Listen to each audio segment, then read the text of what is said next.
Your phone buzzes on a Sunday morning. It's not a text. It's the weekly screen time report. 6 hours and 40 minutes a day on average. You didn't decide that. Nobody decides that. It just happens, one unlocked screen at a time, until a week is gone and you can't tell anyone where it went. You set the phone down. You tell yourself you'll do better next week. And somewhere underneath that promise is a question you've been avoiding since you were a teenager. Where does the time actually go? Do the math for a second. If you live to 80, you get about 29,200 days. Sounds like a lot until you start subtracting. Sleep takes a third. Work takes another third of what's left. Commuting, chores, waiting rooms, the DMV line that never moves, subtract those two. What's left isn't a number that fits on a calendar. It's a number that fits in a single hand. And here's the part nobody wants to hear. It's not that you don't have enough days. It's that most of the days you do have, you spend on autopilot, half present, phone in hand, waiting for the real part of your life to start. 2,000 years ago, a man figured this out the hard way. Rome took everything from him to teach him that lesson. His name was Seneca. 41 AD. Seneca is one of the most respected men in Rome, a senator, a philosopher, a lawyer good enough to make emperors nervous. Then the accusation lands, an affair with the emperor's niece, Julia Livilla. No real trial, no solid evidence. Historians still argue about that. Just a verdict from a threatened new emperor named Claudius. Exile, not to a villa, not to house arrest in some comfortable province. To Corsica, a rocky, half-wild island with no library, no senate, no audience, nothing that made Seneca who he thought he was. He's in his 40s. He assumes his career, his name, his whole identity is over. Picture the version of Seneca who arrives on that island. Everything he built his identity around, his title, his reputation, the respect of the most powerful men on earth, gone in the time it took to read a decree out loud. For most people, that's the end of the story. Bitterness, a wasted decade staring at the horizon, waiting for a pardon that might never come. That's not what happened. Somewhere in those 8 years, stripped of everything that used to matter, Seneca starts writing. Not complaints, not a memoir about what he lost. He writes what eventually becomes one of the most quietly brutal essays ever put on paper, on the shortness of life. And his opening move isn't what you'd expect from an exile. He doesn't say life is short. He says close to the opposite. Life is long enough, plenty long enough, if you actually knew how to use it. The problem was never the length of the road. It's that most people spend the whole walk distracted and miss the road entirely. He wasn't writing about Rome anymore. He was writing about you. Think about the last family dinner where everyone was at the table and nobody was actually there. Your kid is telling you about something that happened at school. You're nodding. You're also thinking about an email you haven't answered or scrolling half a headline under the table. That's not a big moment. That's not a movie scene. It's a Tuesday, and it happens again on Wednesday. And by Sunday, you couldn't tell anyone what your own kid said at dinner 3 nights ago. Or picture 2 in the morning, the glow of a phone lighting up your face, thumb moving before your brain even catches up. One more video, one more episode, one more scroll through people you don't really know doing things you don't really care about.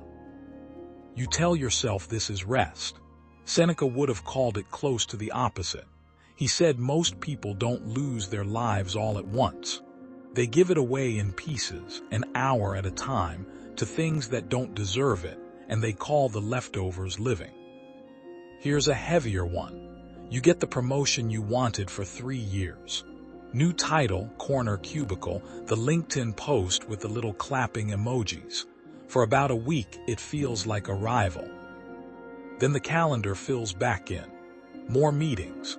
More Sunday night dread before Monday. You realize the promotion didn't buy you time, it just moved the goalposts on what someday I'll finally relax means. Seneca watched Roman senators do this exact thing 2,000 years before LinkedIn existed.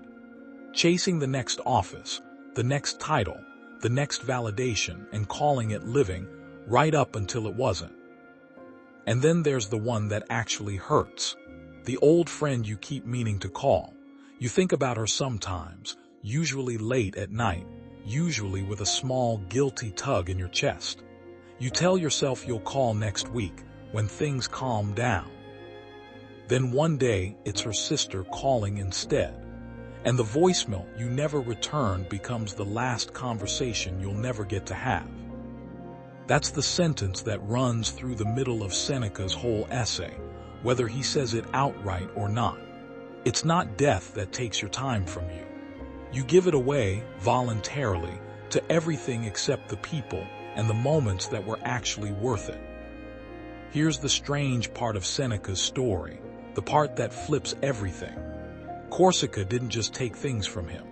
It gave him something almost nobody gets while their life still looks successful on paper: silence, long enough and empty enough to actually notice how he'd been living before.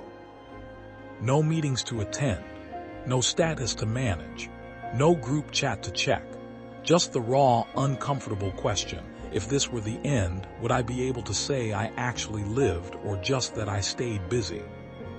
Most people never ask that question until it's too late to do anything about the answer. Seneca got 8 years, forced into it, to ask it early. He wasn't telling his reader to quit Rome and go live in a cave. That's not the lesson. The lesson was smaller and harder.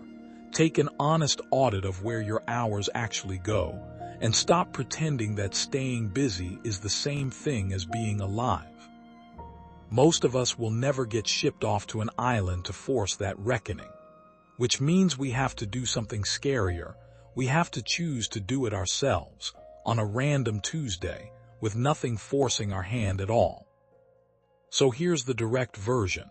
Tonight, put the phone face down at dinner, actually face down, not just silent, and ask your kid the follow-up question instead of nodding. This week, make the call you've been putting off, the one to the friend you keep meaning to check on. Don't wait for her sister to be the one dialing your number instead. Look at where the last 3 hours of your evening actually went yesterday. Be honest about it. That's not a guilt trip.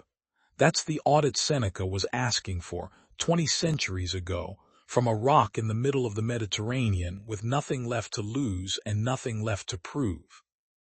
Seneca eventually got recalled from Corsica. He went back to Rome, back to power, back to all the things exile had stripped away. And by most accounts, he still struggled with all of it: the ambition, the compromises, the same pull toward busy that traps everyone. But he left behind the one thing that outlasted the empire that banished him: the plain, unglamorous truth that life isn't short. It's long enough. The only real question is whether you're going to keep spending it on autopilot or finally start living like you know it's going to end. That choice doesn't require an island. It just requires today.